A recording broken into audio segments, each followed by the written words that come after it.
Hay algo profundamente inquietante en la figura de Jesús de Nazaret que la historia oficial prefiere no nombrar. No hablamos aquí de milagros cuestionados ni de resurrección discutida, sino de algo más visceral, más estructural.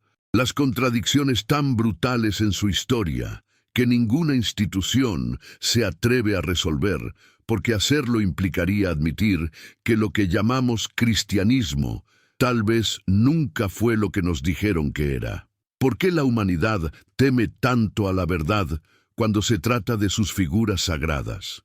¿Qué significa exactamente que los cimientos de una fe milenaria reposen sobre relatos que se contradicen entre sí con una violencia textual tan evidente? Baruch Spinoza, el filósofo maldito de Ámsterdam, el judío excomulgado que se atrevió a mirar directamente a los ojos de lo divino sin parpadear, sabía algo que las instituciones religiosas han intentado enterrar durante siglos: que el miedo, no la fe, ha sido el verdadero motor de la religión organizada, que el control, no la verdad, ha guiado la mano que escribe las escrituras oficiales. Spinoza no era un hereje en el sentido vulgar del término, no negaba la existencia de Dios ni escupía sobre lo sagrado con la frivolidad del ateo moderno. Su herejía era más peligrosa porque era más lúcida.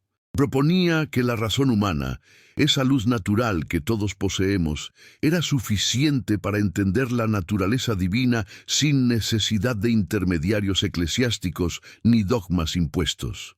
En su Tratado Teológico Político, publicado anónimamente en 1670, porque sabía que firmarlo significaría no solo la excomunión, sino probablemente la muerte, Spinoza argumentó algo que hoy sigue siendo revolucionario: que los textos sagrados fueron escritos por hombres, en contextos históricos específicos, con agendas políticas y sociales particulares, y que leerlos como verdades eternas e inalterables es un error metodológico antes que un acto de fe. ¿No será acaso que la verdadera fe comienza precisamente cuando las certezas fabricadas se quiebran? ¿No será que creer realmente en algo implica la libertad de cuestionarlo todo? La historia de Jesús, tal como nos llega a través de los evangelios canónicos, está plagada de incoherencias tan profundas que cualquier historiador honesto debería reconocerlas como lo que son: síntomas de una construcción narrativa hecha a lo largo de décadas, tal vez siglos, por comunidades diferentes con necesidades teológicas diferentes. No estamos hablando de detalles menores, estamos hablando de contradicciones fundamentales sobre quién fue este hombre, qué dijo, qué hizo, cómo murió y qué significó su muerte. Los 4 evangelios no concuerdan entre sí en puntos tan básicos como la genealogía de Jesús, las circunstancias de su nacimiento, el contenido central de su mensaje, los eventos de su última semana, las palabras pronunciadas en la cruz o los detalles de su supuesta resurrección. ¿Y qué hacemos con esto? Lo ignoramos. Lo justificamos con gimnasia hermenéutica. Decimos que son perspectivas diferentes del mismo evento, como si la verdad histórica fuera una cuestión de ángulos de cámara. Toma, por ejemplo, el nacimiento de Jesús. Mateo nos dice que José y María vivían en Belén, que huyeron a Egipto, escapando de la matanza de Herodes, y que posteriormente se establecieron en Nazaret. Lucas nos cuenta una historia completamente diferente. La pareja vivía en Nazaret, viajó a Belén por un censo romano, el niño nació allí y regresaron tranquilamente a Nazaret sin ningún drama egipcio. No son matices. Son 2 relatos incompatibles sobre el mismo acontecimiento fundacional. ¿Por qué 2 evangelistas inspirados por el mismo Espíritu Santo ofrecerían versiones contradictorias de algo tan importante? La respuesta que Spinoza hubiera dado es simple y devastadora, porque no estaban escribiendo historia, estaban construyendo teología. Cada evangelista tenía una audiencia específica y una agenda teológica particular. Mateo escribía para judíos y necesitaba conectar a Jesús con las profecías mesiánicas del Antiguo Testamento, incluyendo la huida a Egipto que recuerda a Moisés. Lucas escribía para gentiles y necesitaba una historia más universal, más accesible, donde un censo romano sirviera de marco histórico comprensible para su audiencia helenística. Pero las contradicciones van mucho más allá del nacimiento. Considera la genealogía de Jesús, ese árbol familiar que supuestamente conecta al carpintero de Nazaret con el rey David y, por tanto, legitima su condición mesiánica. Mateo traza una línea genealógica de Jesús hasta David, pasando por Salomón. Lucas traza otra línea completamente diferente, que también llega a David, pero por Natán, otro hijo. Las dos genealogías no coinciden en casi ningún nombre entre David y José. Más aún, ambas son genealogías de José, quien según la doctrina del nacimiento virginal no es el padre biológico de Jesús. ¿Ves la paradoja? Se usa la descendencia de José para legitimar a Jesús como Mesías davídico, pero se niega que José sea su padre. ¿Qué significa esto? ¿Que los evangelistas no se habían puesto de acuerdo en sus historias? ¿Que cada comunidad cristiana primitiva tenía su propia versión de los hechos? ¿O que la verdad histórica era secundaria frente a las necesidades teológicas? Spinoza entendió algo que sigue siendo radical incluso hoy, que los textos religiosos no deben leerse con la misma metodología que leemos textos históricos o científicos, pero tampoco deben imponerse como verdades históricas o científicas, cuando claramente no lo son. La trampa intelectual del dogmatismo religioso es exigir que creamos literalmente en relatos que son teológicos, simbólicos, míticos en el mejor sentido de la palabra. El problema no es que los evangelios contengan contradicciones. El problema es que nos obligaron a fingir que no las contienen, a desarrollar toda una maquinaria hermenéutica para armonizar lo inarmonizable, a cerrar los ojos ante lo obvio, porque abrirlos significaría cuestionar la autoridad de quienes controlan el relato. Ahora bien, mientras reflexionas sobre estas cuestiones que probablemente nunca escuchaste en ninguna iglesia ni en ninguna clase de catecismo, te invito a que escribas en los comentarios desde qué país y ciudad nos estás acompañando en este momento. ¿Qué hora marca tu reloj ahora mismo mientras estas palabras resuenan en tu mente? Hay algo poderoso en saber que alrededor del mundo, en diferentes zonas horarias, bajo cielos distintos, seres humanos como tú están compartiendo estas mismas preguntas incómodas, estas mismas dudas liberadoras. Y si sientes que este viaje filosófico merece ser compartido, envíalo a alguien cercano, alguien que también se atreva a pensar, alguien que no tenga miedo de cuestionar lo establecido. Porque la verdad, cuando finalmente emerge, trae consigo bendiciones inesperadas para quienes tienen el coraje de recibirla, y tal vez tu acto de compartir este conocimiento sea precisamente lo que tu familia y la familia de quien lo reciba necesitan. La bendición de la lucidez, la gracia del pensamiento crítico. Volvamos a las incoherencias. ¿Qué mensaje predicaba realmente Jesús? Si le preguntas a los evangelios sinópticos, Mateo, Marcos y Lucas, la respuesta es clara. El reino de Dios está cerca. Arrepiéntanse, practiquen la justicia, amen a sus enemigos, renuncien a las riquezas.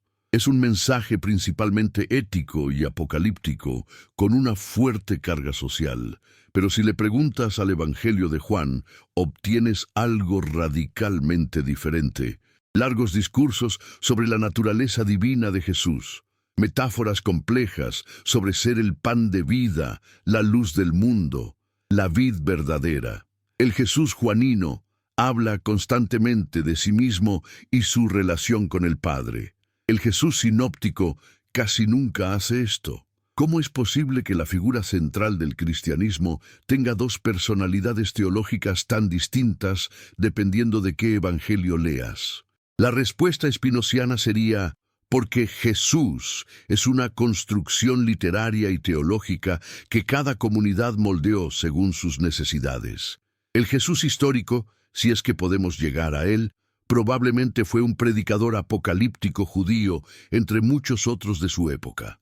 El Jesús del cristianismo es el resultado de décadas de reflexión teológica post-pascual. Considera las últimas palabras de Jesús en la cruz. En Marcos grita: Dios mío, ¿por qué me has abandonado? Es un grito de desesperación, de duda, de abandono. En Lucas dice serenamente: Padre, en tus manos encomiendo mi espíritu.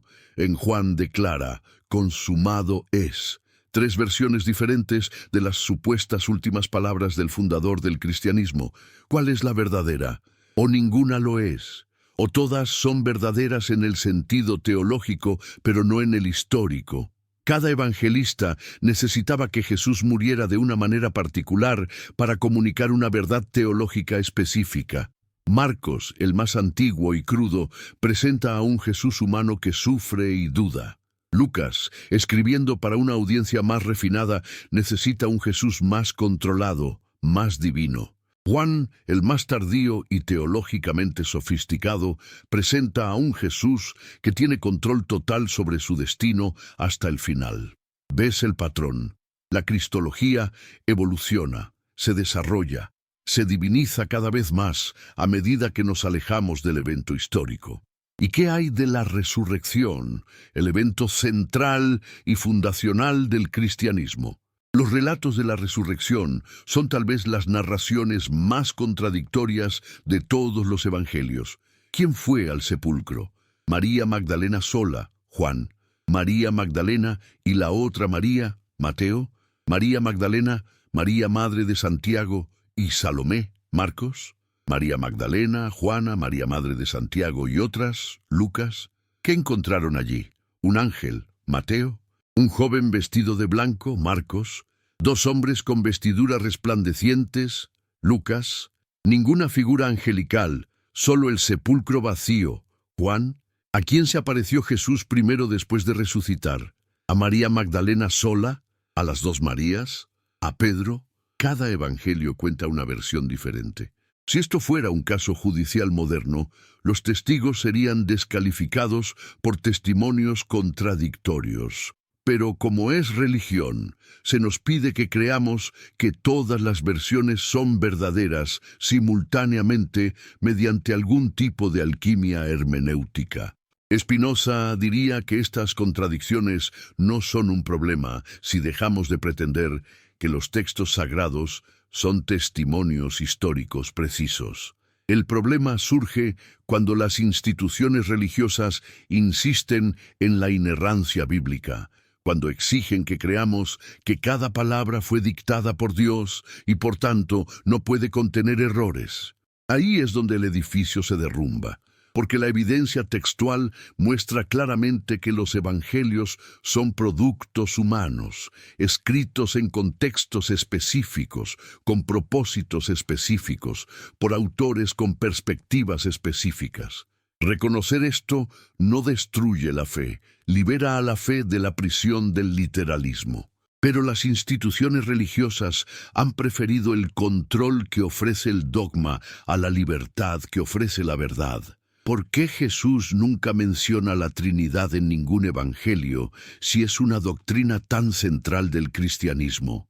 ¿Por qué nunca dice explícitamente «Yo soy Dios», si eso es lo que el cristianismo posterior afirmará de él? ¿Por qué su mensaje es tan judío, tan enraizado en la ley y los profetas, si el cristianismo eventualmente se separará del judaísmo y se convertirá en algo diferente?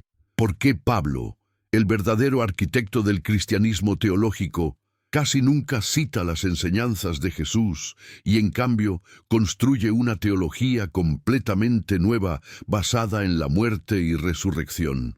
No es extraño que el Pablo de las epístolas parece conocer casi nada sobre el Jesús histórico de los evangelios. Es como si hubiera 2 cristianismos, el de Jesús y el sobre Jesús, y no son el mismo.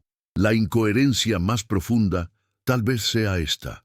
Jesús predicó el reino de Dios inminente. Dijo que algunos de sus contemporáneos no morirían antes de ver el reino venir con poder. Pero el reino no vino. 2000 años después, seguimos esperando. ¿Fue Jesús un profeta apocalíptico fallido? ¿O sus palabras fueron malinterpretadas, reinterpretadas, espiritualizadas porque la profecía literal no se cumplió? El cristianismo primitivo vivió en expectativa apocalíptica constante. Pablo creía que el fin llegaría en su vida, pero el fin no llegó. Y así el cristianismo tuvo que reinventarse, tuvo que convertirse en una institución duradera, en lugar de un movimiento apocalíptico temporal. Tuvo que construir iglesias cuando esperaba el fin del mundo.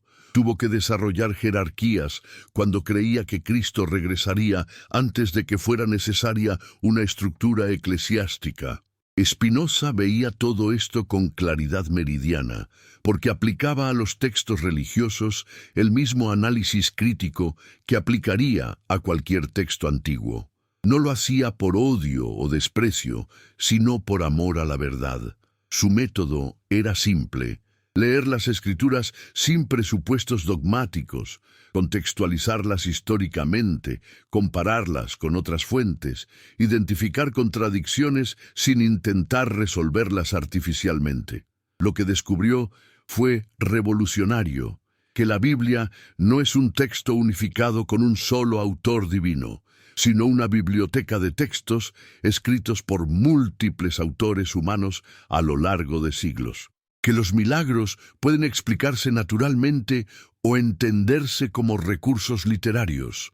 Que las profecías fueron escritas después de los eventos que supuestamente predijeron. Que la historia bíblica está llena de anacronismos, contradicciones geográficas e imposibilidades cronológicas.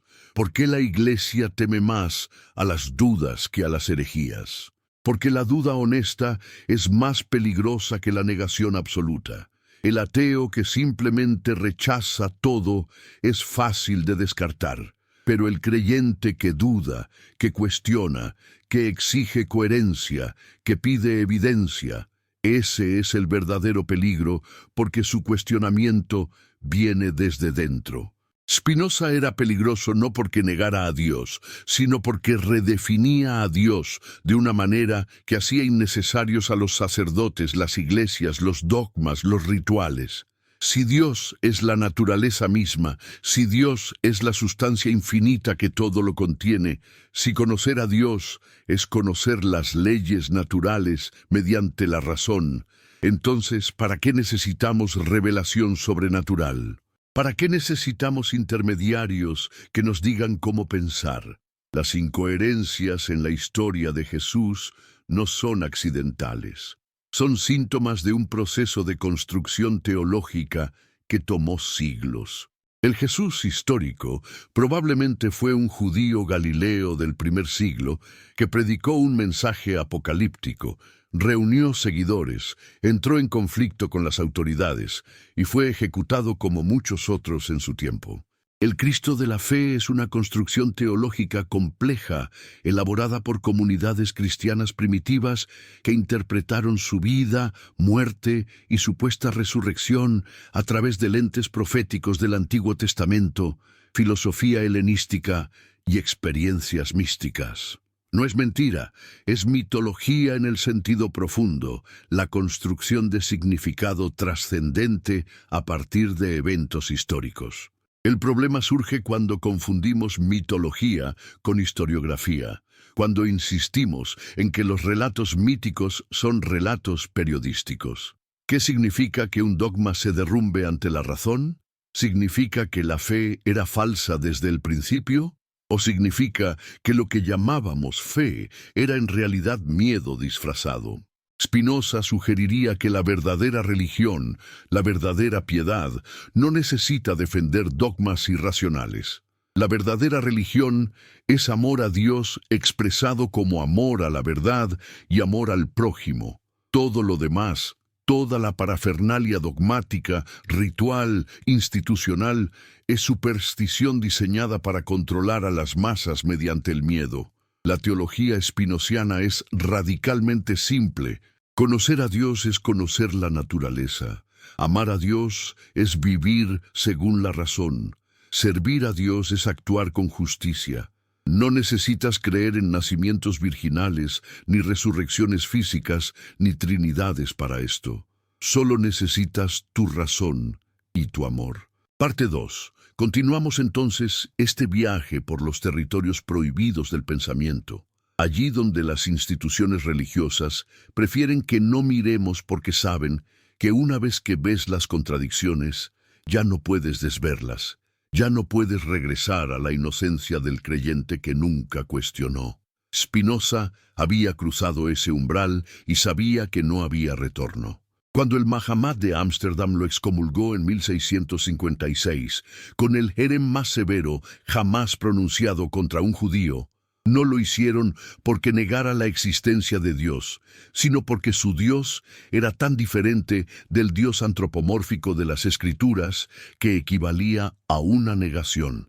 Le maldijeron con la maldición con que Elías maldijo a los muchachos y con todas las maldiciones escritas en la ley. Le prohibieron toda comunicación. Nadie podía hablarle, ayudarle, leer sus escritos, permanecer bajo el mismo techo con él. Tenía 23 años y ya era demasiado peligroso para el orden establecido. ¿Qué había dicho este joven pulidor de lentes que ameritaba tal furia institucional? Había dicho que Moisés no escribió el Pentateuco. Había sugerido que los milagros bíblicos podían explicarse naturalmente. Había argumentado que Dios no tiene voluntad ni intelecto en el sentido humano, porque Dios es la naturaleza misma, no un rey cósmico que castiga y recompensa. Había propuesto que la razón humana es suficiente para alcanzar la verdad sin necesidad de revelación sobrenatural. En otras palabras, había desmantelado todo el andamiaje sobre el cual se sostenía la autoridad religiosa, y lo había hecho no con odio, sino con la frialdad analítica de un geómetra aplicando axiomas a proposiciones. Su ética está escrita more geométrico, al modo geométrico.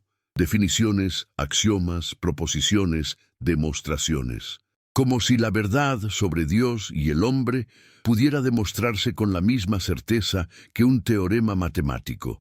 Cuando Spinoza miraba a Jesús, veía algo que los teólogos cristianos habían perdido de vista. Un hombre, un ser humano extraordinario tal vez, un maestro moral de primera categoría sin duda, pero un hombre al fin.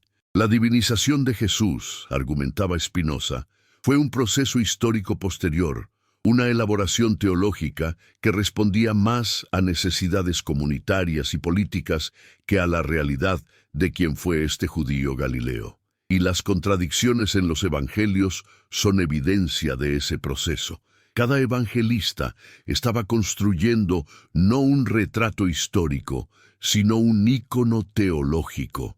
Por eso, el Jesús de Marcos es tan humano, tan sufriente, tan lleno de duda. Por eso el Jesús de Mateo está tan cargado de referencias al Antiguo Testamento, cumpliendo profecía tras profecía, como si su vida fuera un guión escrito siglos antes. Por eso el Jesús de Lucas es tan compasivo con los marginados, las mujeres, los gentiles. Por eso el Jesús de Juan es prácticamente un ser divino caminando sobre la tierra, pronunciando discursos metafísicos que ningún Galileo del primer siglo habría pronunciado. No es extraño que los primeros escritos cristianos, las epístolas de Pablo, apenas mencionan los hechos de la vida de Jesús. Pablo, escribiendo apenas 20 años después de la crucifixión, parece no conocer o no importarle las parábolas, los milagros, las enseñanzas éticas que llenan los evangelios. Para Pablo, lo único que importa es Cristo crucificado y resucitado. Todo lo demás es secundario. Esto sugiere algo profundo, que el cristianismo comenzó no como una religión sobre las enseñanzas de Jesús, sino como una religión sobre su muerte. Las enseñanzas vinieron después, cuando las comunidades necesitaban guía ética y comenzaron a recopilar dichos atribuidos al Maestro. Pero el núcleo, el corazón palpitante del cristianismo primitivo, era la experiencia mística de la resurrección, no el mensaje moral del Sermón del Monte. Las incoherencias continúan. Jesús es presentado como el Mesías judío, el hijo de David que restauraría el reino de Israel. Pero no restauró ningún reino, fue ejecutado como un criminal. El reino que prometió no llegó.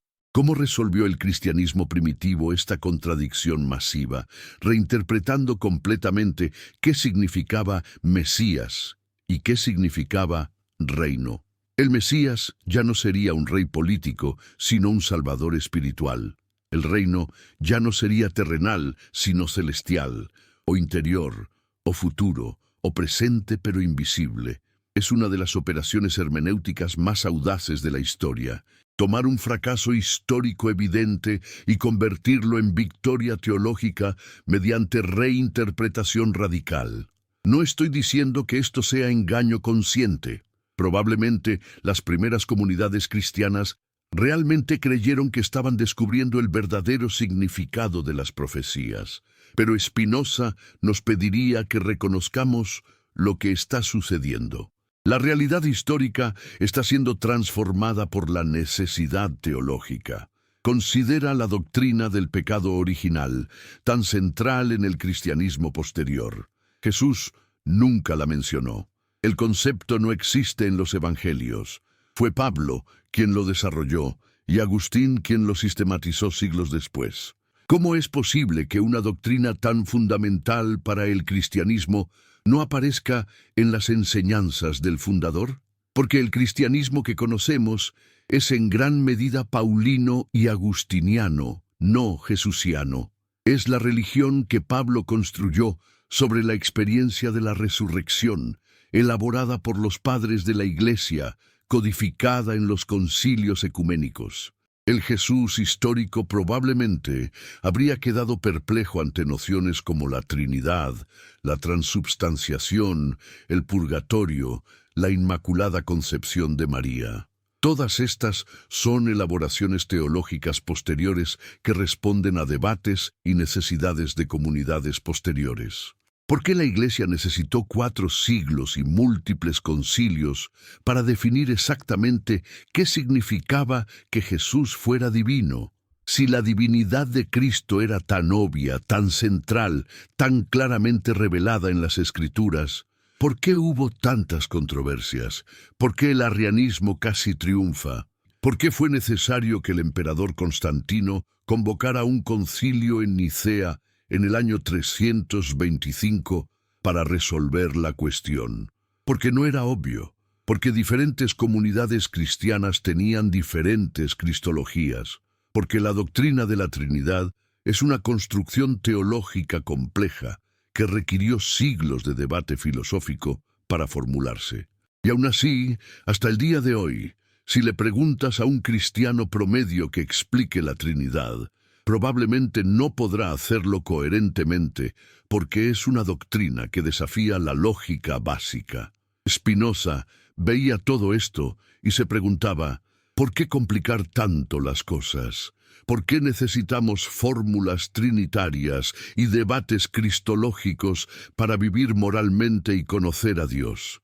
La respuesta que él ofrecía era incómoda, porque las instituciones religiosas necesitan complejidad para justificar su existencia. Si la religión fuera simple, si realmente se tratara solo de amar a Dios y al prójimo, no necesitaríamos sacerdotes, teólogos, concilios, jerarquías eclesiásticas.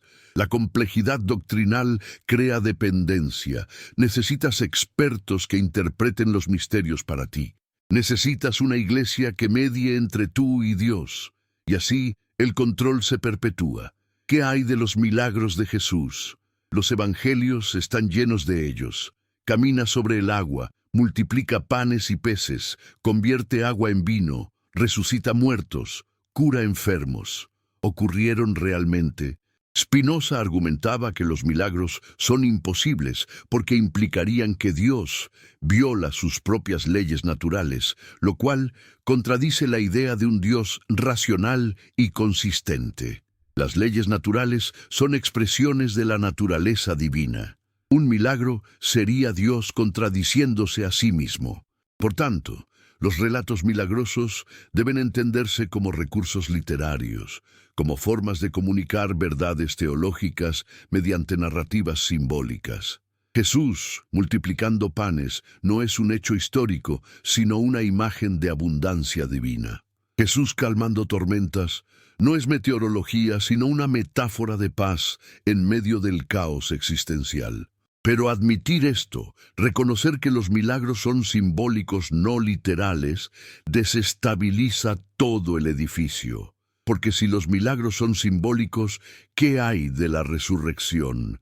También es simbólica. Para Spinoza la respuesta era obvia.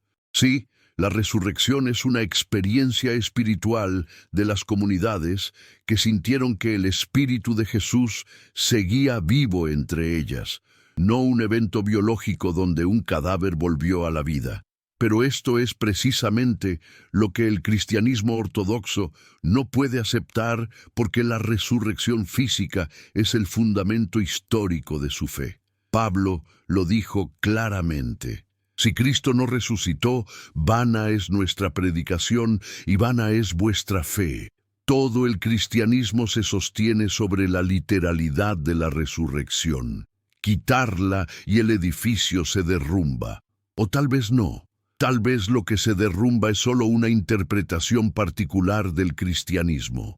No podría existir un cristianismo sin resurrecciones físicas, un cristianismo basado en las enseñanzas éticas de Jesús más que en doctrinas sobrenaturales. Por supuesto que podría. De hecho, muchos cristianismos así han existido a lo largo de la historia, pero han sido sistemáticamente suprimidos por la ortodoxia dominante. El cristianismo gnóstico, con su énfasis en el conocimiento interior sobre la doctrina externa, fue exterminado. El cristianismo arriano, que negaba la divinidad plena de Cristo, fue anatematizado. Cada versión alternativa del cristianismo que amenazaba el control institucional fue eliminada, y sus textos quemados y sus seguidores perseguidos. Lo que llamamos cristianismo hoy es la versión que ganó las guerras teológicas, no necesariamente la versión más cercana a lo que Jesús realmente enseñó. Spinoza nos invita a hacer una pregunta radical. ¿Qué pasaría si dejáramos de intentar armonizar las contradicciones y simplemente las aceptáramos como lo que son? ¿Qué pasaría si reconociéramos que los evangelios son testimonios de fe, no reportes periodísticos?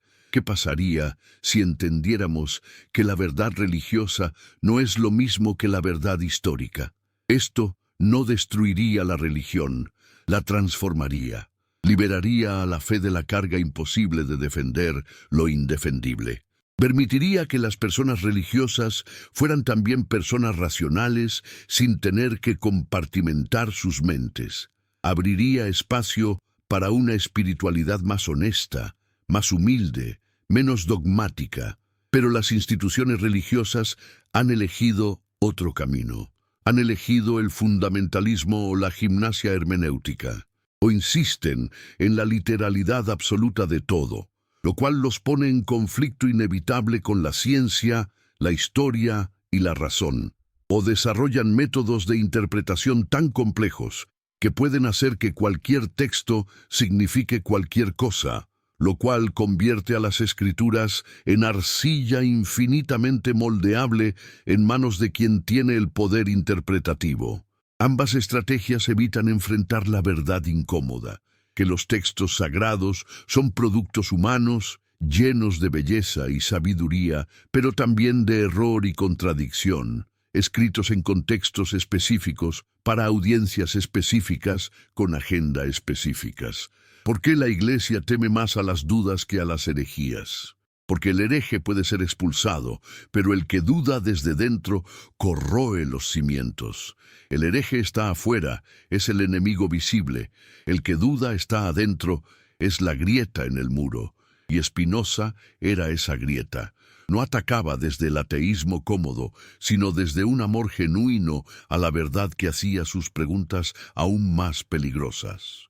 No decía Dios no existe, sino su concepto de Dios es demasiado pequeño. No decía la Biblia es basura, sino la Biblia es un texto humano que debe leerse como tal. No decía Jesús fue un fraude, sino Jesús fue un hombre extraordinario cuya memoria ha sido distorsionada por la mitología. Las incoherencias en la historia de Jesús son finalmente incoherencias en nuestra relación con la verdad. Revelan cuánto estamos dispuestos a sacrificar la honestidad intelectual en el altar de la comodidad doctrinal. Revelan cuánto poder ejercen las instituciones religiosas sobre nuestras mentes cuando pueden convencernos de que creer en contradicciones es virtud. Revelan cuánto miedo tenemos a enfrentar la posibilidad de que lo que nos enseñaron podría no ser verdad en el sentido en que nos lo presentaron. Y ese miedo es precisamente el mecanismo de control que Spinoza identificó como el verdadero motor de la religión institucional. Pero hay algo liberador en reconocer las contradicciones. Hay algo profundamente espiritual en aceptar que no tenemos todas las respuestas, que los misterios son realmente misteriosos, que la fe genuina comienza cuando dejamos de pretender certeza absoluta. El cristianismo más interesante, más vivo, más auténtico no es el que tiene todas las respuestas, sino el que se atreve a vivir con las preguntas. No es el que dogmatiza, sino el que duda. No es el que excomulga, sino el que dialoga. Pero ese cristianismo es minoritario, siempre lo ha sido, porque requiere coraje intelectual y las masas prefieren la seguridad de las certezas fabricadas. Parte 3. Llegamos entonces al umbral final de este viaje, al lugar donde las preguntas ya no buscan respuestas, sino que se sostienen a sí mismas como faros en la oscuridad del dogma. Spinoza murió a los 44 años, en 1677, en una modesta habitación de La Haya, rodeado no de discípulos ni de seguidores, sino de la soledad que acompaña a quienes piensan demasiado libremente para su tiempo. Su Ética, la obra maestra que había pulido durante años con la misma paciencia con que pulía lentes, fue publicada póstumamente. Las autoridades lo prohibieron inmediatamente. Por supuesto que lo hicieron. ¿Cómo no iban a prohibir un libro que argumentaba que Dios y la naturaleza son una misma cosa, que el libre albedrío es una ilusión, que la felicidad humana consiste en el conocimiento de la necesidad divina, que la moral no viene de mandamientos divinos, sino de la comprensión racional de nuestra propia naturaleza? Era demasiado peligroso. Todavía lo es. Las incoherencias en la historia de Jesús que hemos explorado no son curiosidades académicas, son síntomas de algo mucho más profundo, el conflicto eterno entre fe y razón, entre autoridad y libertad, entre el control institucional y la búsqueda individual de verdad. Cada contradicción es una ventana hacia ese conflicto. Cada inconsistencia es una grieta por donde se filtra la luz de la duda liberadora. Y es precisamente esa luz la que las instituciones religiosas han intentado tapar durante 2 milenios con capas y capas de teología, hermenéutica, dogma, ritual, y cuando todo lo demás falla, violencia. Pero la verdad tiene algo de indestructible. Puedes enterrarla, exiliarla, excomulgarla, quemarla en la hoguera junto con quienes la pronuncian, y aún así resurgirá. Como Spinoza mismo escribió, la paz no es la ausencia de guerra, es una virtud que nace de la fortaleza del alma. La verdad es así. No desaparece porque la prohibamos, solo espera a que alguien tenga el coraje de desenterrarla nuevamente.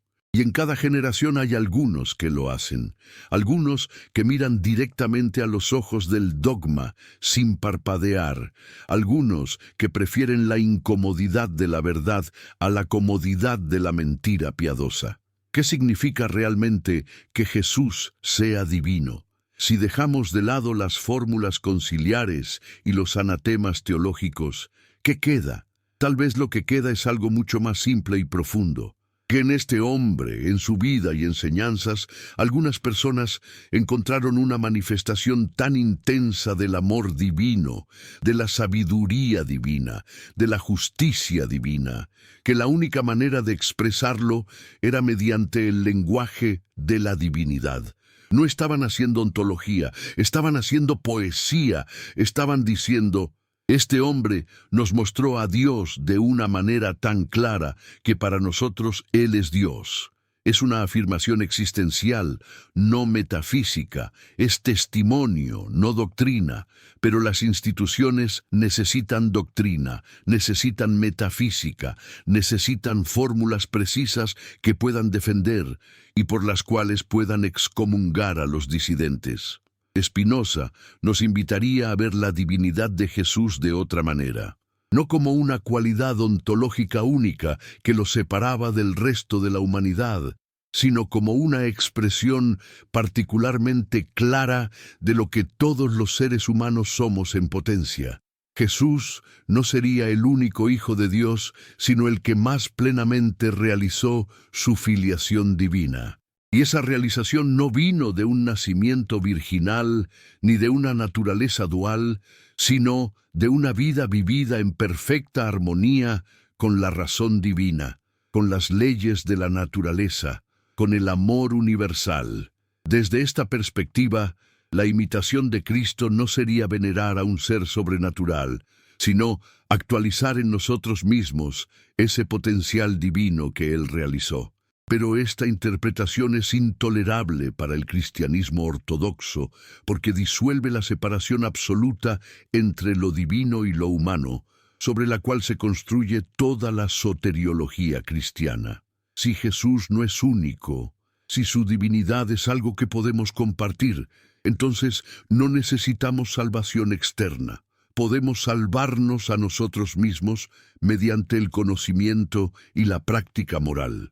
No necesitamos gracia sobrenatural, necesitamos razón, no necesitamos sacramentos, necesitamos filosofía, y esto es exactamente lo que Spinoza proponía, una religión de la razón, donde Dios es conocido por el intelecto y servido mediante la ética, no una religión de misterios, donde Dios es apaciguado mediante rituales y obedecido mediante mandamientos arbitrarios. ¿Por qué cuesta tanto aceptar que Jesús fue un hombre? ¿Por qué necesitamos que sea Dios encarnado? La respuesta psicológica es profunda, porque necesitamos que alguien más nos salve. La idea de que somos responsables de nuestra propia liberación espiritual es aterradora. Es mucho más cómodo creer que un Salvador externo hizo todo el trabajo por nosotros, que solo necesitamos creer en Él para recibir los beneficios de su sacrificio. Pero Spinoza diría que esta comodidad es una trampa, que la verdadera salvación, la verdadera beatitud, solo viene del esfuerzo propio, del conocimiento que adquirimos por nosotros mismos, de la transformación moral que emprendemos conscientemente. No hay atajos, no hay salvadores externos, solo está el arduo camino del autoconocimiento y la vida según la razón. Las contradicciones en los evangelios finalmente apuntan hacia esta verdad más grande. El cristianismo como sistema de creencias es una construcción humana, falible, histórica, contingente, no vino del cielo completo y perfecto, fue hecho por personas en contextos específicos, respondiendo a necesidades específicas con los recursos intelectuales disponibles en su tiempo. Reconocer esto no es blasfemia, es honestidad. Y esa honestidad abre la puerta a una espiritualidad más madura, más consciente, más libre. Una espiritualidad que no necesita defender lo indefendible porque no confunde la verdad religiosa con la verdad histórica. Una espiritualidad que puede decir: estas historias son míticas, pero sus verdades son reales. Estos relatos son simbólicos, pero sus enseñanzas son profundas. Estas doctrinas son humanas, pero apuntan hacia lo divino. ¿Qué significa que la verdad no puede ser enterrada para siempre? significa que por más que las instituciones intenten controlar el relato, por más que excomulguen y censuren y prohíban, la razón humana eventualmente se abrirá paso. Spinoza fue excomulgado, pero sus ideas sobrevivieron. Sus libros fueron prohibidos, pero fueron leídos en secreto, copiados a mano, pasados de mente en mente como un virus de lucidez. Y eventualmente, aunque le tomó siglos, el mundo alcanzó a Spinoza. La crítica bíblica moderna, la investigación histórica sobre el Jesús histórico, la comprensión de los evangelios como literatura teológica más que como reportaje histórico, todo esto es esencialmente spinoziano. Él fue el primero en aplicar estos métodos sistemáticamente y fue castigado por ello, pero su legado es innegable. La verdad tiene paciencia infinita. No necesita ganar debates inmediatos, puede esperar generaciones, siglos, si es necesario. Mientras tanto, vive en las mentes de aquellos que se atreven a pensar libremente, que rechazan el consuelo fácil del dogma, que prefieren la incertidumbre honesta a la certeza fabricada. Vive en cada persona que lee los evangelios y se pregunta, ¿cómo puede ser que estos 4 libros cuenten la misma historia de maneras tan diferentes? Vive en cada mente que no puede evitar notar las contradicciones y se rehúsa a apagarlas con racionalizaciones baratas. Vive en ti, ahora mismo, si estas palabras han despertado algo en tu interior que ya no puede ser dormido nuevamente. Spinoza creía en algo radical, que la libertad humana comienza con el conocimiento de la necesidad, que somos libres no cuando negamos las leyes que nos gobiernan, sino cuando las comprendemos, que la liberación espiritual no viene de creer en milagros, sino de entender las causas naturales, que conocer a Dios no es recitar credos, sino comprender la naturaleza, y que el amor a Dios no es temor ni obediencia ciega, sino alegría intelectual ante la belleza del orden cósmico.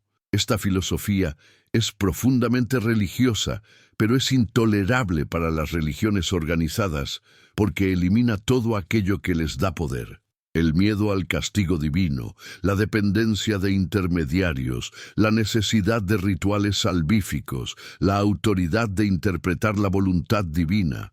Las incoherencias en la historia de Jesús, entonces, no son el problema, son la solución. Son invitaciones a pensar críticamente, a no aceptar simplemente lo que nos dicen, a usar nuestras propias mentes para examinar las evidencias y llegar a conclusiones razonadas. Cada contradicción es una oportunidad para practicar la libertad intelectual. Cada inconsistencia es un recordatorio de que las instituciones humanas, por más sagradas que se proclamen, son falibles. Y cada vez que reconocemos una contradicción y nos negamos a esconderla con excusas teológicas, estamos eligiendo la verdad sobre el confort, la libertad sobre la seguridad, Spinoza sobre la ortodoxia. ¿No será que la verdadera fe comienza precisamente cuando las certezas se quiebran? ¿No será que Dios es encontrado no en las respuestas que nos dan, sino en las preguntas que nos atrevemos a hacer? ¿No será que el camino espiritual genuino no es el de la aceptación pasiva, sino el de la búsqueda activa, incluso cuando esa búsqueda nos lleva a lugares incómodos? Las instituciones religiosas han construido catedrales de certeza, han erigido murallas de dogma, han pavimentado caminos rectos hacia la salvación garantizada, pero tal vez el verdadero camino espiritual es salvaje, sinuoso, lleno de dudas y contradicciones, y tal vez, precisamente por eso es auténtico. Tal vez Dios no habita en las certezas absolutas, sino en el coraje de vivir sin ellas. Spinoza vivió sin certezas fabricadas y encontró una paz que el dogma nunca podría ofrecer. Murió solo pero libre, pobre pero rico en comprensión, excomulgado pero más cerca de lo divino que cualquiera de sus perseguidores, porque había aprendido algo que la mayoría nunca aprende, que la verdad es su propia recompensa, que el conocimiento es su propia beatitud, que la libertad intelectual es más valiosa que cualquier salvación prometida por instituciones que exigen obediencia a cambio de cielo. Las contradicciones en la historia de Jesús permanecerán. Los evangelios seguirán contando versiones diferentes de los mismos eventos. Los teólogos continuarán inventando explicaciones cada vez más elaboradas para armonizar lo inarmonizable. Y las instituciones religiosas seguirán exigiendo que creamos 6 cosas imposibles antes del desayuno. Pero algunos, unos pocos en cada generación, mirarán esas contradicciones directamente y dirán: no, ya no pretenderé que no existen. Ya no torceré mi mente para defender lo indefendible. Elegiré la honestidad, aunque me cueste la comodidad de la certeza. Y en ese momento, aunque no lo sepan, estarán continuando el legado de Spinoza.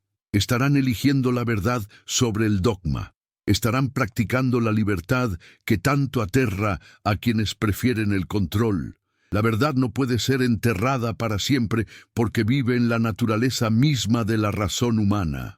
Mientras existan mentes que se atrevan a pensar, mientras existan corazones que prefieran la verdad incómoda a la mentira confortable, mientras existan individuos que valoren la libertad sobre la seguridad, la verdad seguirá resurgiendo.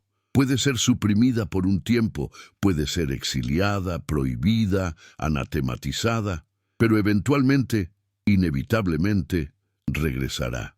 Porque la verdad es obstinada. No se rinde, no acepta sobornos, no puede ser negociada, ni domesticada, ni controlada, solo puede ser reconocida o negada, pero negar la verdad no la elimina, solo ciega a quien la niega.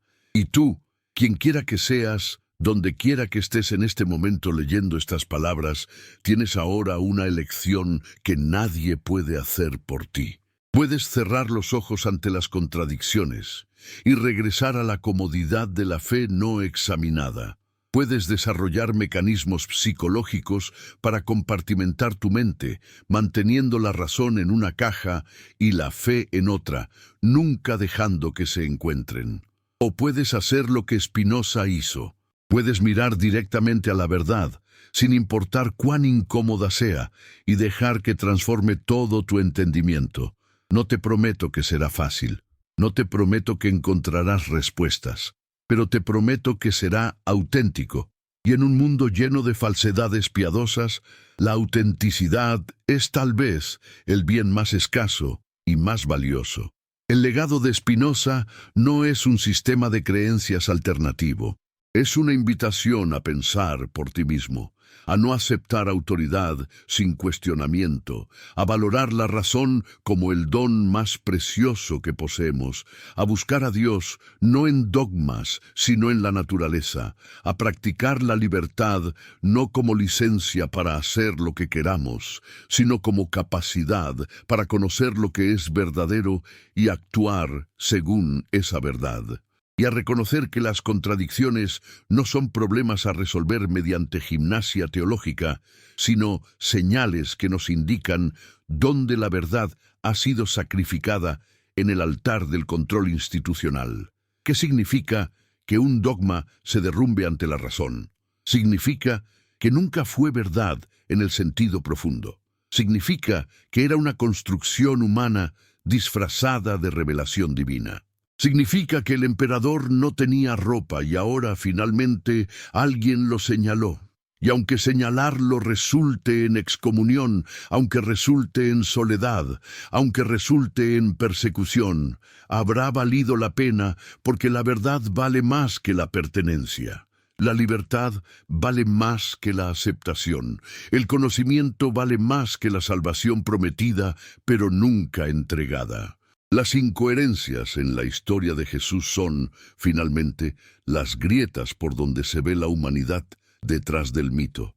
Y ver esa humanidad no disminuye a Jesús, lo hace más real, más accesible, más relevante. El Jesús humano que dudó, que sufrió, que no tenía todas las respuestas, que fue malinterpretado y mitificado después de su muerte, ese Jesús es mucho más interesante que el Cristo docético, que solo parecía humano, pero era realmente divino desde el principio. Ese Jesús humano puede enseñarnos algo sobre cómo vivir.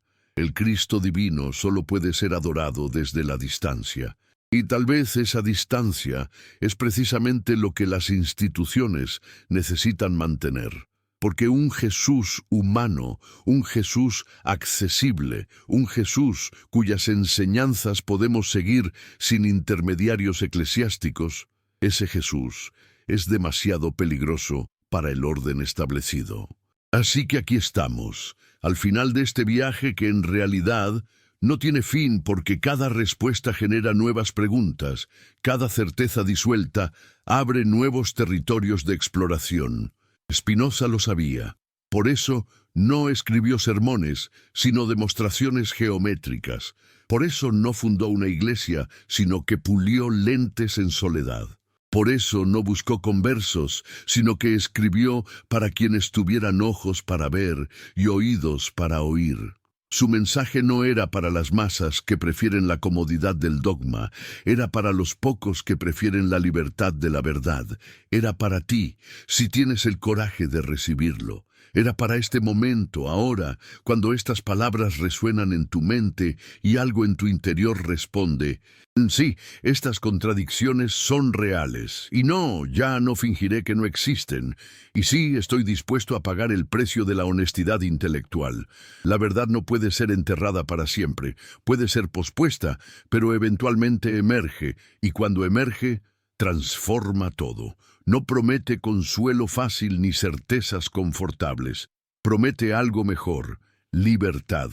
La libertad de pensar, la libertad de dudar, la libertad de buscar, la libertad de cambiar de opinión cuando la evidencia lo requiere, la libertad de vivir auténticamente en lugar de conformarse a expectativas externas. Esa libertad es lo que Spinoza ofrece. Esa libertad es lo que las instituciones religiosas temen. Esa libertad es tu derecho de nacimiento como ser racional. La pregunta es: ¿tendrás el coraje de reclamarla? Parte 1. Parte 2. Continuamos entonces este viaje por los territorios prohibidos del pensamiento, allí donde las instituciones religiosas prefieren que no miremos porque saben que una vez que ves las contradicciones ya no puedes desverlas, ya no puedes regresar a la inocencia del creyente que nunca cuestionó. Spinoza había cruzado ese umbral y sabía que no había retorno. Cuando el Mahamat de Ámsterdam lo excomulgó en 1656 con el herem más severo jamás pronunciado contra un judío, no lo hicieron porque negara la existencia de Dios, sino porque su Dios era tan diferente del Dios antropomórfico de las Escrituras que equivalía a una negación. Le maldijeron con la maldición con que Elías maldijo a los muchachos y con todas las maldiciones escritas en la ley. Le prohibieron toda comunicación. Nadie podía hablarle, ayudarle, leer sus escritos, permanecer bajo el mismo techo con él. Tenía 23 años y ya era demasiado peligroso para el orden establecido. ¿Qué había dicho este joven pulidor de lentes que ameritaba tal furia institucional? Había dicho que Moisés no escribió el Pentateuco. Había sugerido que los milagros bíblicos podían explicarse naturalmente. Había argumentado que Dios no tiene voluntad ni intelecto en el sentido humano porque Dios es la naturaleza misma, no un rey cósmico que castiga y recompensa. Había propuesto que la razón humana es suficiente para alcanzar la verdad sin necesidad de revelación sobrenatural. En otras palabras, había desmantelado todo el andamiaje sobre el cual se sostenía la autoridad religiosa. Y lo había hecho no con odio, sino con la frialdad analítica de un geómetra, aplicando axiomas a proposiciones. Su ética está escrita more geométrico, al modo geométrico. Definiciones, axiomas, proposiciones, demostraciones. como si la verdad sobre Dios y el hombre pudiera demostrarse con la misma certeza que un teorema matemático. Cuando Spinoza miraba a Jesús, veía algo que los teólogos cristianos habían perdido de vista. Un hombre, un ser humano extraordinario tal vez, un maestro moral de primera categoría sin duda, pero un hombre al fin. La divinización de Jesús, argumentaba Spinoza, fue un proceso histórico posterior, una elaboración teológica que respondía más a necesidades comunitarias y políticas que a la realidad de quien fue este judío Galileo. Y las contradicciones en los evangelios son evidencia de ese proceso. Cada evangelista estaba construyendo no un retrato histórico, sino un ícono teológico. Por eso, el Jesús de Marcos es tan humano, tan sufriente, tan lleno de duda. Por eso el Jesús de Mateo está tan cargado de referencias al Antiguo Testamento, cumpliendo profecía tras profecía, como si su vida fuera un guión escrito siglos antes. Por eso el Jesús de Lucas es tan compasivo con los marginados, las mujeres, los gentiles. Por eso el Jesús de Juan es prácticamente un ser divino caminando sobre la tierra, pronunciando discursos metafísicos que ningún Galileo del primer siglo habría pronunciado. No es extraño que los primeros escritos cristianos, las epístolas de Pablo, apenas mencionan los hechos de la vida de Jesús. Pablo, escribiendo apenas 20 años después de la crucifixión, parece no conocer o no importarle las parábolas, los milagros, las enseñanzas éticas que llenan los evangelios.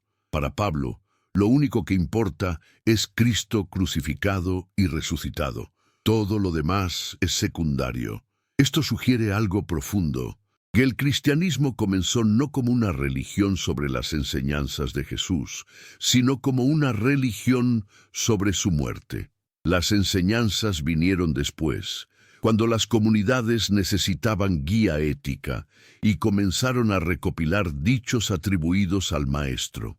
Pero el núcleo, el corazón palpitante del cristianismo primitivo, era la experiencia mística de la resurrección, no el mensaje moral del Sermón del Monte. Las incoherencias continúan. Jesús es presentado como el Mesías judío, el hijo de David que restauraría el reino de Israel. Pero no restauró ningún reino, fue ejecutado como un criminal. El reino que prometió no llegó.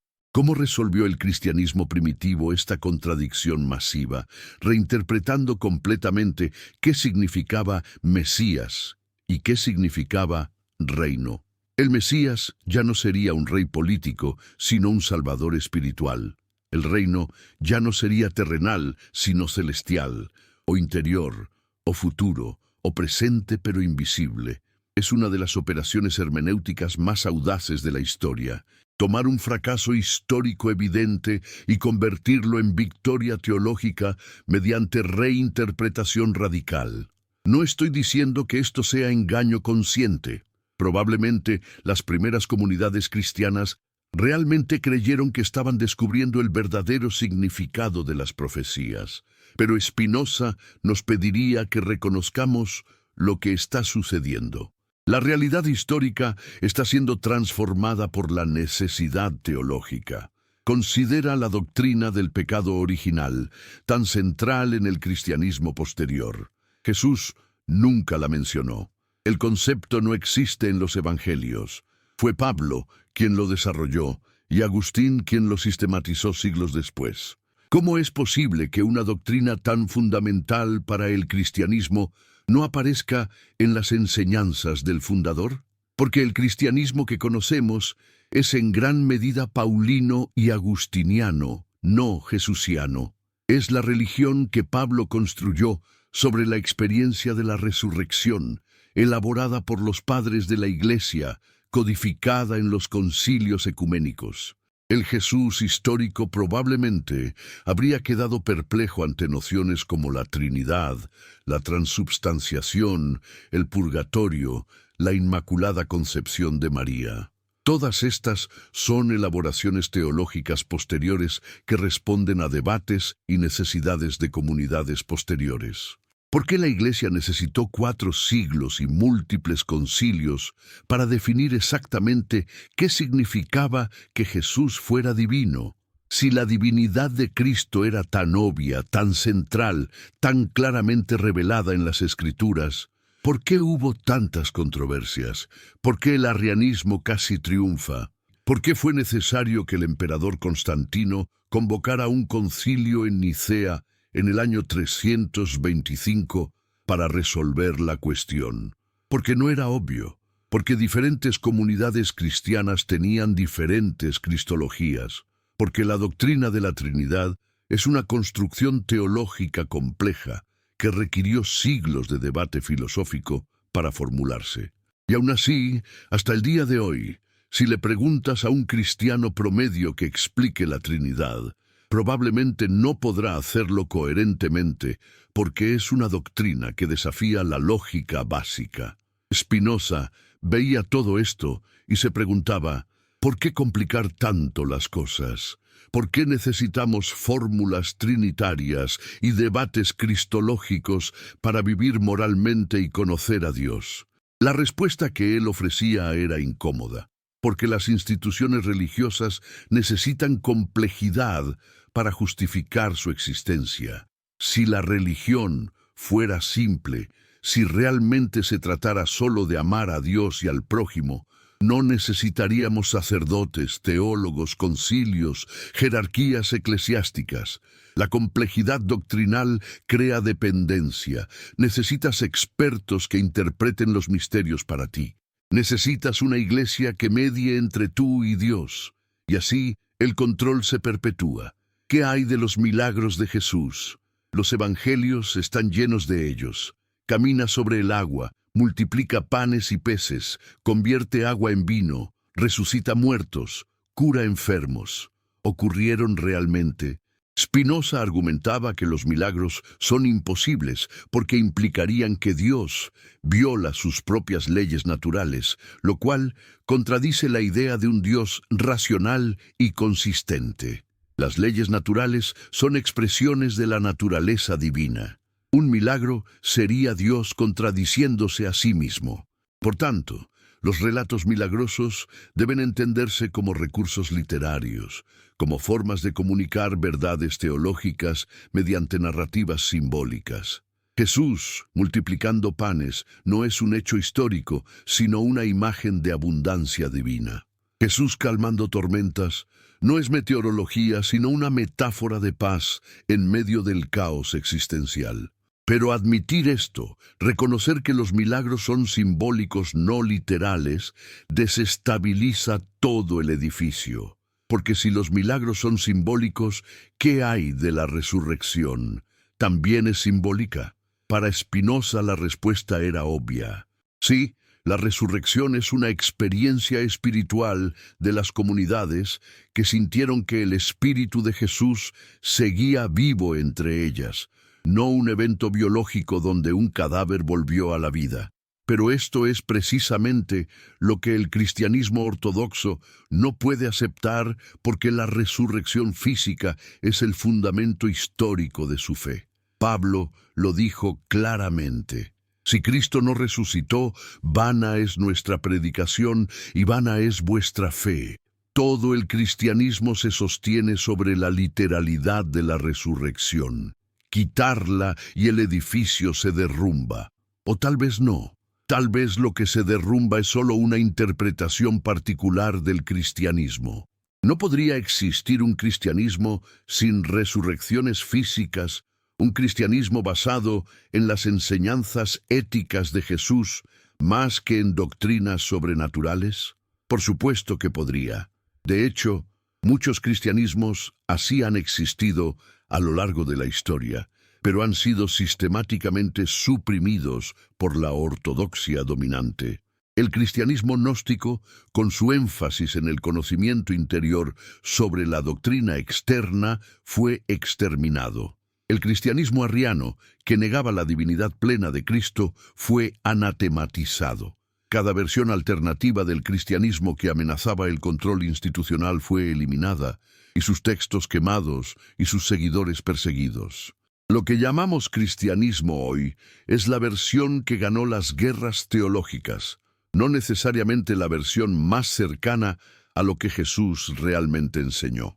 Spinoza nos invita a hacer una pregunta radical. ¿Qué pasaría si dejáramos de intentar armonizar las contradicciones y simplemente las aceptáramos como lo que son? ¿Qué pasaría si reconociéramos que los evangelios son testimonios de fe, no reportes periodísticos? ¿Qué pasaría si entendiéramos que la verdad religiosa no es lo mismo que la verdad histórica? Esto no destruiría la religión, la transformaría.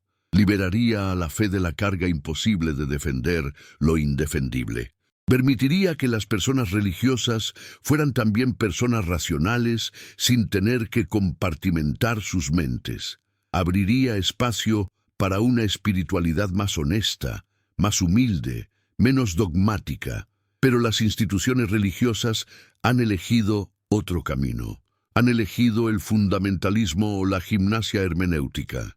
O insisten en la literalidad absoluta de todo, lo cual los pone en conflicto inevitable con la ciencia, la historia y la razón.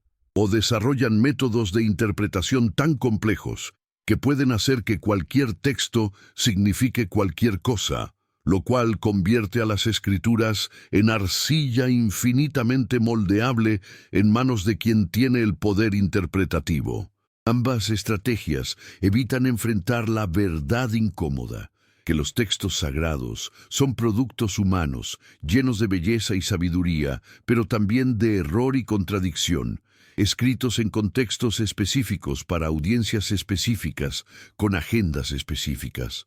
Hay algo profundamente revelador en cómo el cristianismo ha manejado sus textos sagrados a lo largo de los siglos. Primero, hubo una proliferación de evangelios, el Evangelio de Tomás, el Evangelio de María Magdalena, el Evangelio de Pedro, el Evangelio de Judas, docenas de otros textos que circulaban en las primeras comunidades cristianas. Cada uno ofrecía una versión diferente de Jesús, una cristología distinta, una teología particular. ¿Qué hizo la Iglesia emergente? Seleccionó 4 evangelios como canónicos y declaró todos los demás como heréticos. ¿Bajo qué criterio? No bajo criterio histórico, porque no tenían manera de saber cuáles eran más precisos históricamente. El criterio fue teológico y político. Se canonizaron los textos que apoyaban la ortodoxia emergente y se suprimieron los que la desafiaban. Este proceso de canonización no fue neutral. Fue un ejercicio de poder. Fue decidir qué versión de Jesús sería la oficial y cuáles serían proscritas. Y una vez establecido el canon, cualquier desviación se convirtió automáticamente en herejía. ¿Ves cómo funciona el mecanismo de control? Primero defines la ortodoxia, luego declaras todo lo demás como desviación, luego persigues la desviación en nombre de proteger la verdad. Pero la verdad que se está protegiendo es simplemente la versión que ganó las batallas políticas del siglo IV. No es necesariamente la versión más antigua, más auténtica o más cercana al Jesús histórico. Es simplemente la versión que tenía el poder político y eclesiástico para imponerse. Spinoza entendió que este mecanismo de canonización y control no era exclusivo del cristianismo. Lo mismo había ocurrido con el Antiguo Testamento. Lo mismo ocurre con toda religión institucionalizada. Siempre hay un proceso mediante el cual ciertos textos son elevados a sagrados y otros descartados como apócrifos. Siempre hay una autoridad que decide qué es revelación divina y qué es invención humana. Y esa autoridad siempre está motivada no solo por búsqueda de verdad, sino también por necesidad de control. Porque quien controla los textos sagrados, controla la interpretación de esos textos, y quien controla la interpretación, controla las creencias de los fieles. Y quien controla las creencias, controla el comportamiento. ¿Por qué la Iglesia teme más a las dudas que a las herejías? Porque el hereje puede ser expulsado, quemado, olvidado, pero el que duda desde dentro corroe los cimientos. El hereje está afuera, es el enemigo visible contra el cual puedes unir a tus fieles. El que duda está adentro, es la grieta en el muro que se expande lentamente, imperceptiblemente, hasta que un día el muro entero se derrumba. Y Spinoza era esa grieta. No atacaba desde el ateísmo cómodo, sino desde un amor genuino a la verdad, que hacía sus preguntas aún más peligrosas. No decía, Dios no existe, sino, su concepto de Dios es demasiado pequeño, demasiado humano, demasiado antropomórfico. No decía, la Biblia es basura, sino, la Biblia es un texto humano hermoso y profundo que debe leerse como tal, no como dictado divino inerrante. No decía, Jesús fue un fraude, sino, Jesús fue un hombre extraordinario cuya memoria ha sido distorsionada y mitificada por necesidades teológicas posteriores. Las incoherencias en la historia de Jesús son finalmente incoherencias en nuestra relación con la verdad. Revelan cuánto estamos dispuestos a sacrificar la honestidad intelectual en el altar de la comodidad doctrinal. Revelan cuánto poder ejercen las instituciones religiosas sobre nuestras mentes cuando pueden convencernos de que creer en contradicciones es virtud, de que la fe significa apagar la razón, de que dudar es pecado. Revelan cuánto miedo tenemos a enfrentar la posibilidad de que lo que nos enseñaron, lo que nos hicieron memorizar en catecismo, lo que nos dijeron que era verdad eterna e inmutable, podría no ser verdad en el sentido en que nos lo presentaron. Y ese miedo es precisamente el mecanismo de control que Spinoza identificó como el verdadero motor de la religión institucional. Pero hay algo profundamente liberador en reconocer las contradicciones sin intentar resolverlas artificialmente. Hay algo auténticamente espiritual en aceptar que no tenemos todas las respuestas, que los misterios son realmente misteriosos, que la fe genuina comienza cuando dejamos de pretender certeza absoluta. El cristianismo más interesante, más vivo, más auténtico, no es el que tiene todas las respuestas empaquetadas en catecismos y dogmas, sino el que se atreve a vivir con las preguntas abiertas. No es el que dogmatiza cada detalle, sino el que duda con honestidad. No es el que excomulga a los disidentes, sino el que dialoga con ellos. Pero ese cristianismo es minoritario. Siempre lo ha sido, porque requiere un coraje intelectual que las masas no poseen, y las instituciones no fomentan porque el coraje intelectual amenaza el control institucional. Considera cómo los evangelios manejan las profecías del Antiguo Testamento. Mateo está obsesionado con mostrar que Jesús cumple profecías. Una y otra vez inserta la fórmula para que se cumpliera lo dicho por el profeta. Pero cuando examinas estas supuestas profecías en su contexto original, descubres algo fascinante.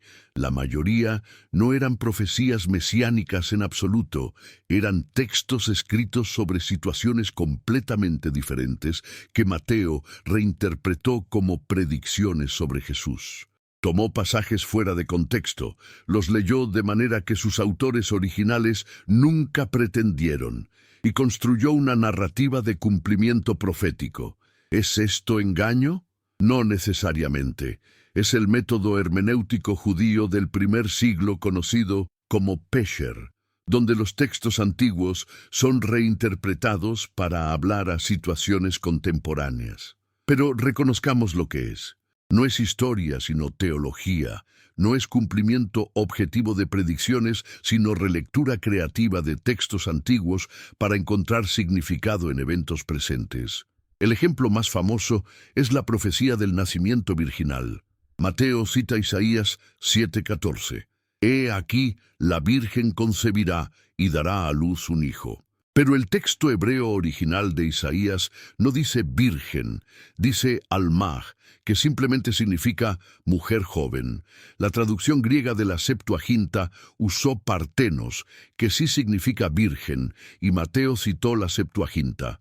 Pero más importante aún, el contexto original de Isaías 7:14 no tiene nada que ver con un Mesías futuro. Isaías estaba hablando al rey Acaz sobre una señal que ocurriría en su propio tiempo, en el siglo VIII a.C., relacionada con las guerras político-militares de ese momento. No era una profecía mesiánica. Fue Mateo quien la reinterpretó como tal. ¿Significa esto que Mateo mintió? No, significa que Mateo estaba haciendo teología, no historiografía. Estaba usando métodos hermenéuticos de su tiempo para demostrar que Jesús era el Mesías.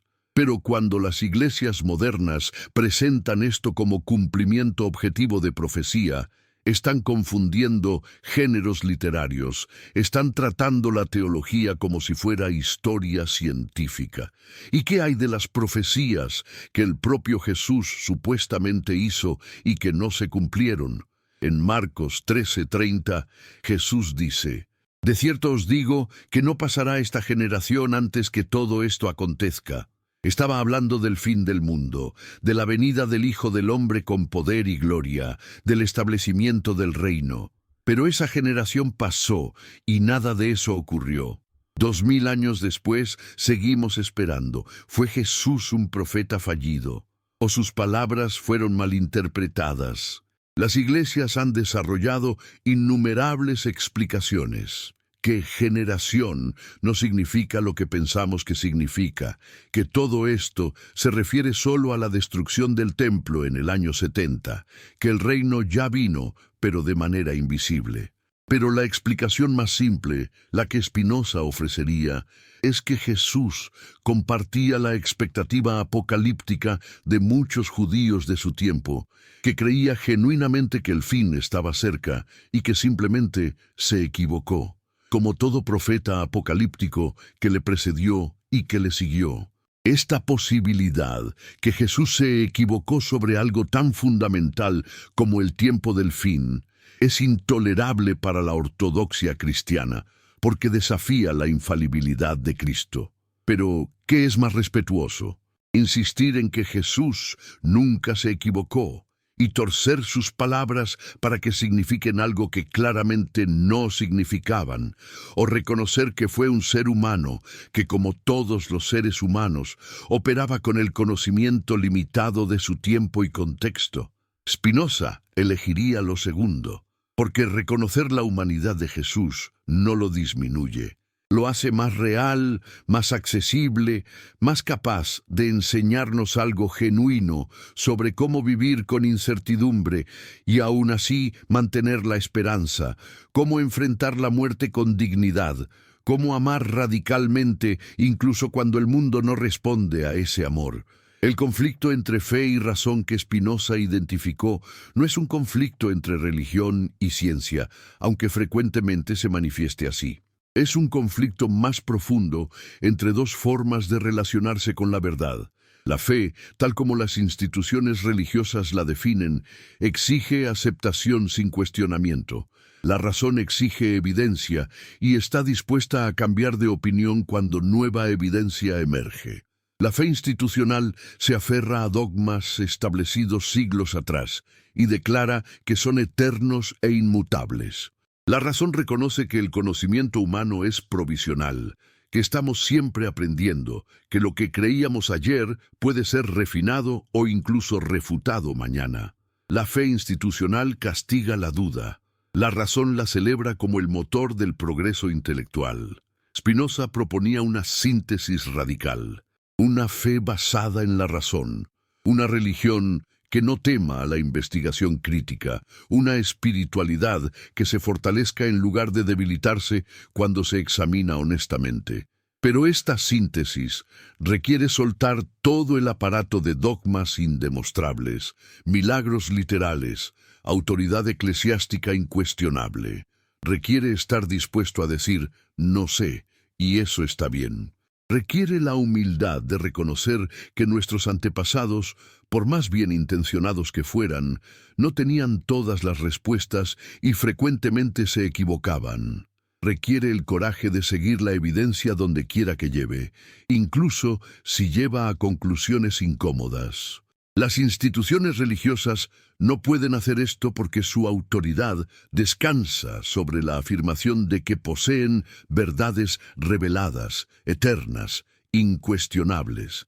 Si admiten que esas verdades son en realidad construcciones humanas históricamente contingentes, ¿qué les queda? ¿Qué justifica entonces su poder, su jerarquía, su derecho a decirte cómo vivir, cómo pensar, qué creer? Por eso Spinoza fue tan peligroso. No estaba atacando a Dios, estaba desmantelando el monopolio institucional sobre Dios. Estaba diciendo que cada persona, usando su propia razón, puede conocer a Dios directamente sin intermediarios. Que no necesitas sacerdotes que te digan qué pensar, ni iglesias que medien tu relación con lo divino. Que la verdadera religión es interior, racional, ética. Que todo lo demás es superstición diseñada para control social. Y aquí, en medio de esta reflexión que desarma certezas y expone contradicciones, te pregunto nuevamente, ¿desde dónde nos acompañas en este momento? ¿Qué ciudad del mundo está siendo testigo de tu despertar intelectual? ¿Qué hora marca tu reloj mientras estas verdades incómodas resuenan en tu conciencia? Escríbelo en los comentarios, no solo por curiosidad geográfica, sino porque hay poder en reconocer que no estás solo en este cuestionamiento, que en Lima y en Buenos Aires, en Madrid y en Ciudad de México, en Santiago y en Bogotá, hay otros como tú, que se atreven a dudar, que se niegan a apagar su razón, que prefieren la verdad incómoda a la mentira reconfortante. Y si conoces a alguien, un amigo, un familiar, alguien que también merece liberarse de las cadenas del dogma, comparte este video con esa persona. Porque la verdad compartida se multiplica y cada mente que se libera es una victoria contra el oscurantismo. Envía esto con la intención genuina de que bendiciones de claridad mental y coraje intelectual lleguen a quien lo reciba y a toda su familia, porque no hay bendición mayor que la libertad de pensar.